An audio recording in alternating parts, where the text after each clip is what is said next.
Israel's very existence is now under a microscope. Zionism is facing an existential crisis. I mean, it's a product of the 19th century. How can anyone in 2023 continue to justify settler colonialism?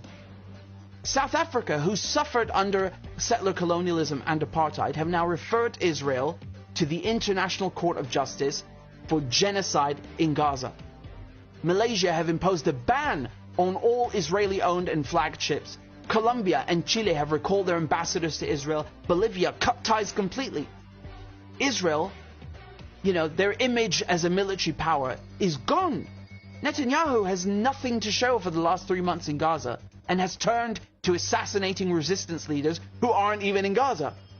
You know, the Israelis want to bait Hezbollah and bait Iran into a wider war so Netanyahu can stay in power with his war cabinet. And so in the span of a week, the Israelis have assassinated an Iranian officer in Syria, a Hamas leader in Lebanon, and bombed a commemoration in Iran on the anniversary of Soleimani's death. These events are no coincidence. Remember, Hamas doesn't run the West Bank, nor Syria, nor Lebanon, and yet Israel just keeps attacking them almost every day. This shows you that the Israelis are the problem. Even if Hamas disappeared the next second, Israel would still behave like this and still be occupying other countries and murdering people. It took the Israelis, by the way, 3 months to kill one Hamas leader who was not even in Gaza. So, yeah, very impressive. Also, Israel have broken the rules of engagement. They have changed the equation by choosing to escalate against Hamas and Hezbollah. So now it becomes necessary for the resistance to respond, but without escalating. لن تبقى دون ود وعقاب وبيننا وبينكم الميدان والأيام والليالي. Clearly, the Israelis can target someone all the way in Beirut or Damascus and be precise when they want to. In Gaza, however, they choose to be imprecise and use 2,000-pound bombs to kill as many civilians as possible on an unprecedented scale. At the same time, the resistance has never been stronger. Israel and the US are drowning on 6 fronts. Israel is slaughtering people in this fashion precisely because it cannot win on the battlefield. Man to man, soldier to soldier, Israel fails. Failing to defeat Hamas, failing to rescue any hostages, Israel's objective is to make Gaza unlivable by demolishing its crucial infrastructure, hospitals, sanitation, roads, transport, schools. Israel's goal is ethnic cleansing. And while Israel succeeded in killing civilians and starving them and destroying Gaza's infrastructure, the civilians didn't leave. Palestinians aren't going anywhere. Israel and its benefactors have only proven that they are hypocrites and terrorists. Hence Israel's targeting of journalists to hide its crimes from the world. You know, this war has backfired on Israel, as the Palestinian cause is now back in the spotlight.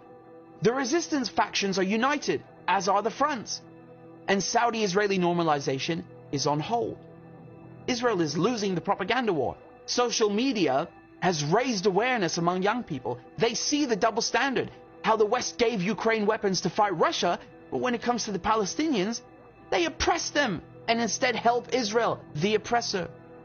People also realize that the West and Israel are hypocrites. This war has exposed how the West do not respect international law or human rights or democracy, but constantly undermine these values while lecturing other countries in the global south and sanctioning them.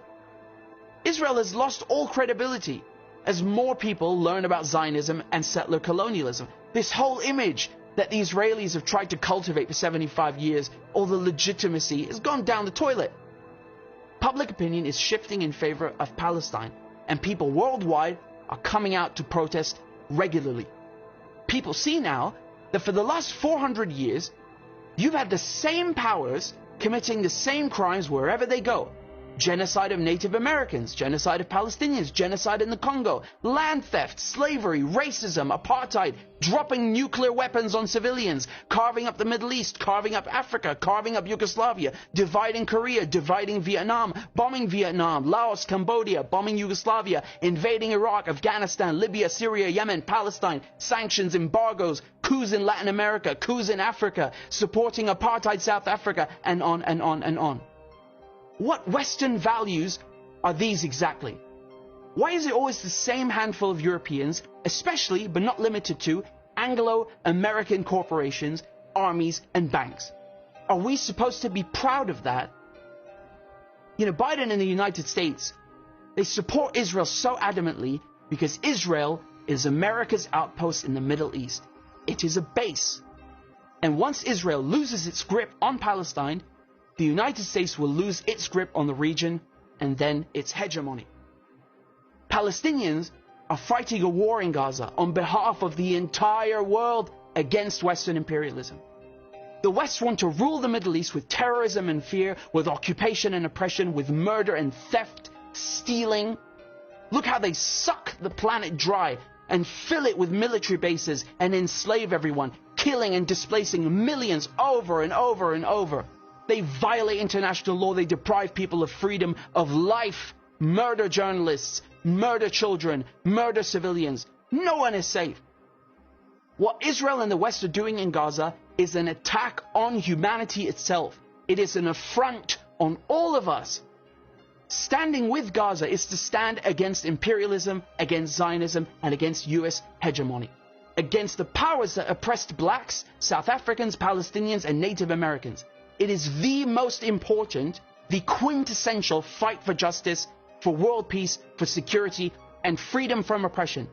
It's not enough to just know these facts. You have to share this video. You have to educate people. Many are unaware or conditioned. Many are unsure. It's not enough to just watch. You have to pass on the message. You have to go out and demonstrate. You have to take a stand against this injustice. Be on the right side of history.